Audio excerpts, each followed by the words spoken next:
Hey loves, welcome to the channel. It's me, Daniela. On this channel, I do a bit of fashion, lifestyle, and all things London related. So if any of those pique your interest and you want to see a bit more of me, then go ahead, hit that subscribe button and just keep on watching. So guys, in today's video, I'm basically going to go through a list of things I think you need to do as soon as you arrive in the UK. So if any of you are planning to migrate to the UK anytime soon, then this is a perfect video for yourself. So as usual, no bag long talking, let's get straight into these tips. So the first thing you need to do as soon as you land in the UK, regardless if you're coming to Scotland, London, Birmingham, Manchester, whichever area you are coming, you need to go and collect your biometric permit. So your biometric permit is basically a card given to you by the Home Office, and it states on it how long you have permission to stay in the country and also the restrictions, so if you're permitted to work or if you're entitled to any government funding. This is usually given to you within the first 2 weeks of you arriving. So on the visa package that you'd gotten from the Home Office initially, there would be a letter in there stating that your biometric permit will be issued at such and such post office for you to collect at X time. So definitely check that letter and see where you should go and collect your biometric permit. It's usually at a post office closest to you, but guys, that is very crucial because going forward you're going to need that biometric permit to basically do anything. So if you're going to open a bank account, apply for a job, what else, like register with your local GP, they're going to ask you for your biometric permit. So before you get the ball rolling on anything else, ensure you have that on deck to provide to any and everyone that wants it. So now that you have your biometric permit, the next thing you definitely want to go ahead and apply for is your national insurance number, or as most persons call it, your NI number. So this is basically the UK's version of a social security number, or if you're from Jamaica, a TRN number. This number is issued by the Department of Work and Pension, and everyone living in the UK needs to have a NI number. And it's very important because most employers won't hire you unless you have a NI number that they can add to your file, and this basically just ensures that you're paid. So in my case, my employer, he hired me, but I wasn't able to get paid until I was able to provide that number to them. So regardless if you're looking to work right away or not, you definitely want to have that number on deck just in case.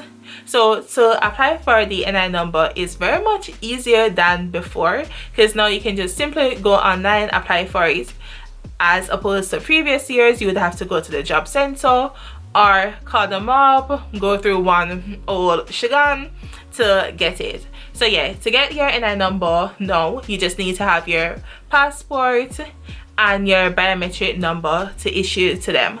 So yeah, if you guys want to know the exact link that you need to go ahead and apply for that, I'll add that in the description box. So definitely check out the description box if you want to go ahead and apply for your national insurance number. The next thing you need to do as soon as possible is to open a UK bank account. To be honest, there are several options on the high street, so you are spoiled for choice.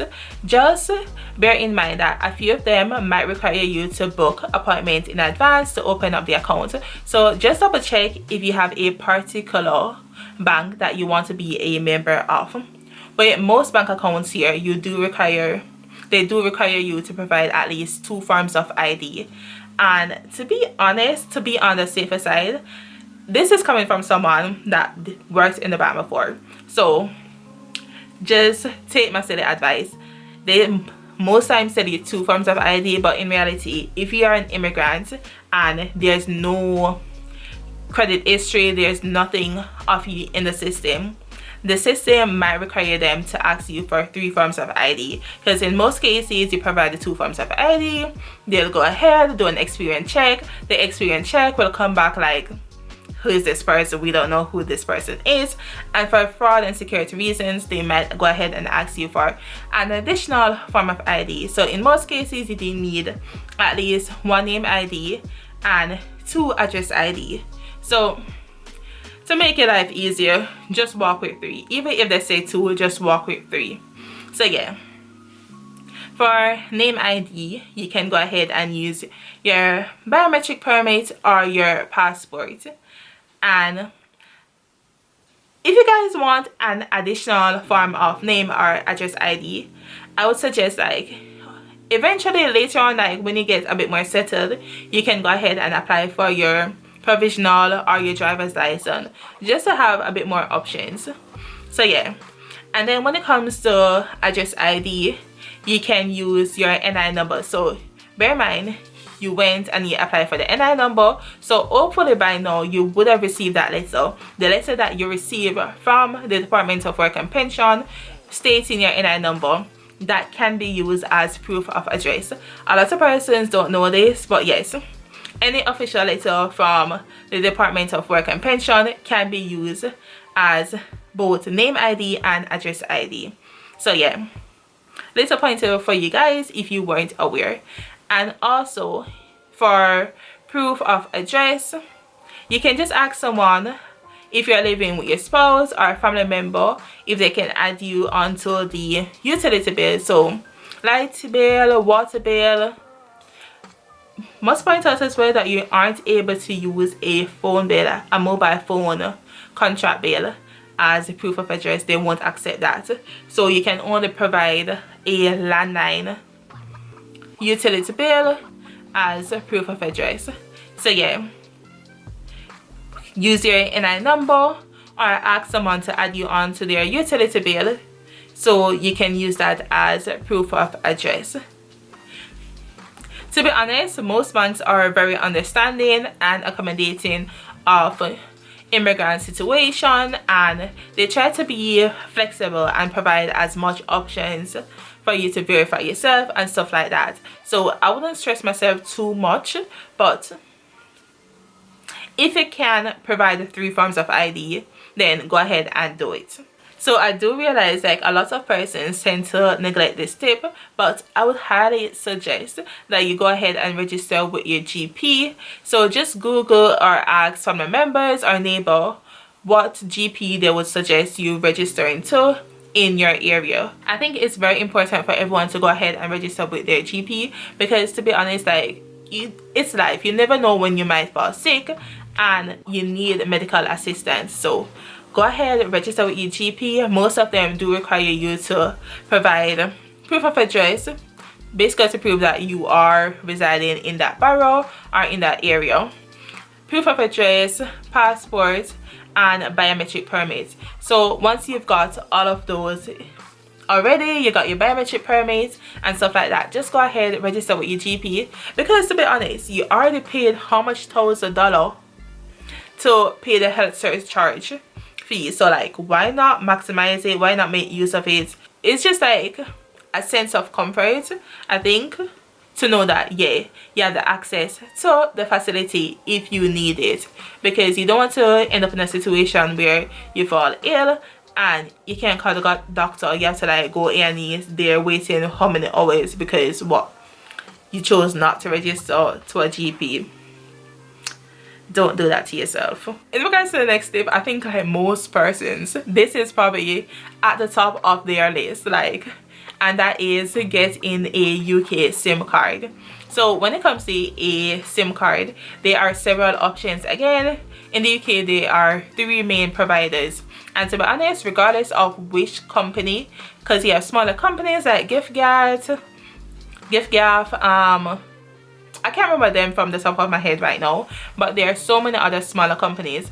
But what I was reading the other day, regardless of which no brand name you're seeing in the paper or advertising, because some of the times that the less known brands, they're offering better deals, but persons kind of stray away from them because like, oh, it's not the no name.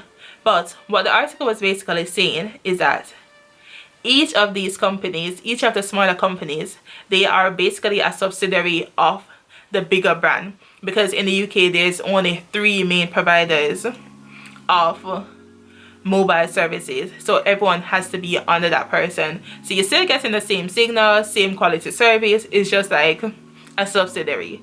So yeah, don't be fooled by the name.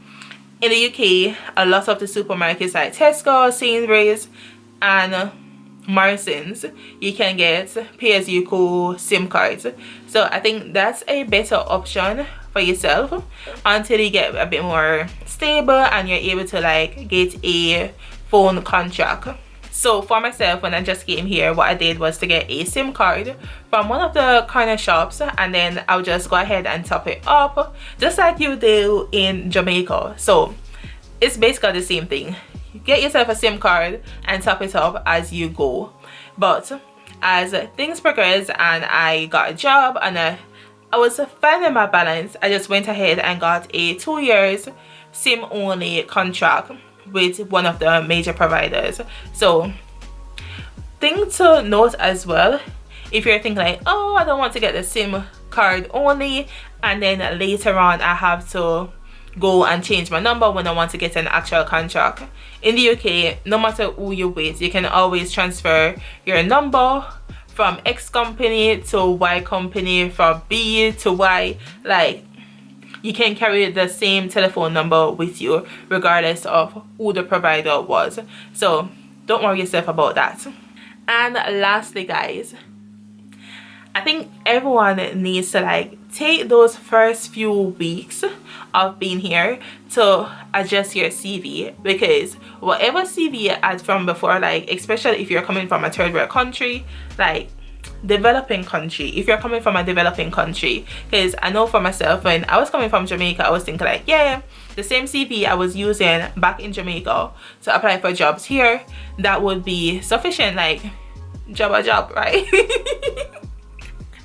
But no, baby, like you need to update your CV and update it in a way that, yeah, you're updating your address, contact details, but no, I think you need to pay attention to like the job descriptions here. So like when you're applying for certain jobs, just take a note of certain keywords that they're using in that job description and place them in your resume. Because here, there's not one man sitting down reading how much hundreds of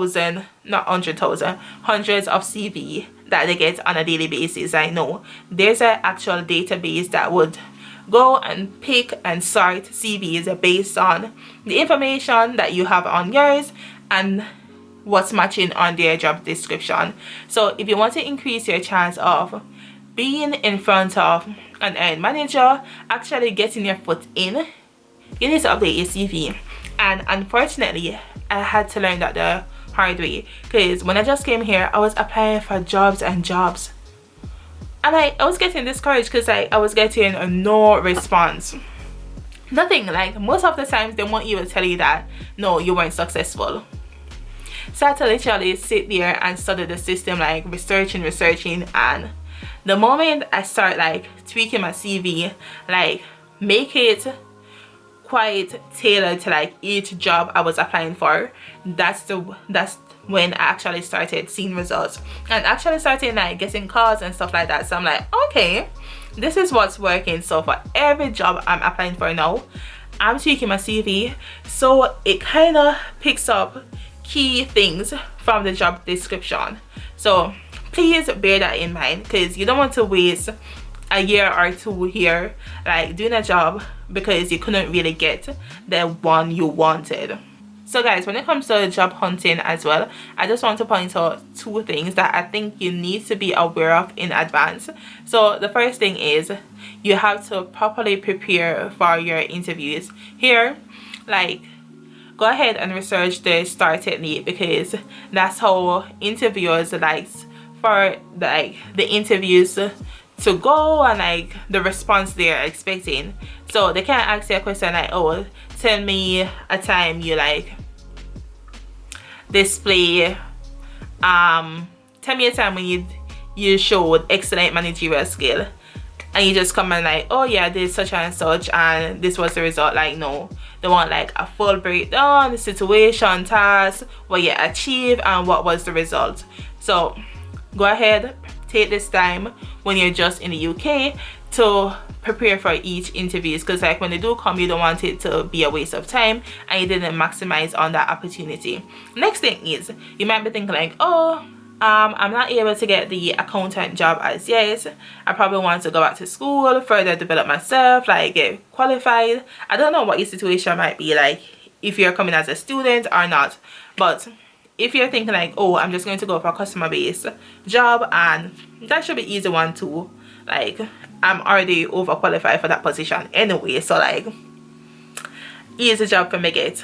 No baby, because like most of these customer service level jobs, they have assessments. So every little customer service job here has some form of assessment that you have to do, and just be prepared for that, because like at first when I just encountered them, I was like, what is this? But I guess after a while they kind of master them, and you know the response that you're supposed to give. But yeah, just bear that in mind. So yeah guys, that's all the tips I have for you if you're looking to migrate to the UK anytime soon. All the best, and as I said earlier, if you haven't subscribed as yet, please go ahead, hit that subscribe button, and just comment down in the comment section like what was the first thing you did as soon as you migrated to the UK. Or if you're looking to migrate to the UK, just let me know as well, like what you are most excited for, or better yet, what you're least excited for. Like what are you looking forward to the least? When you think about that thing, it's like, oh my goodness, please don't be like that. But yeah guys, thank you guys so much for watching, and until next time, take care, and I'll see you in the next video. So bye for now. Bye.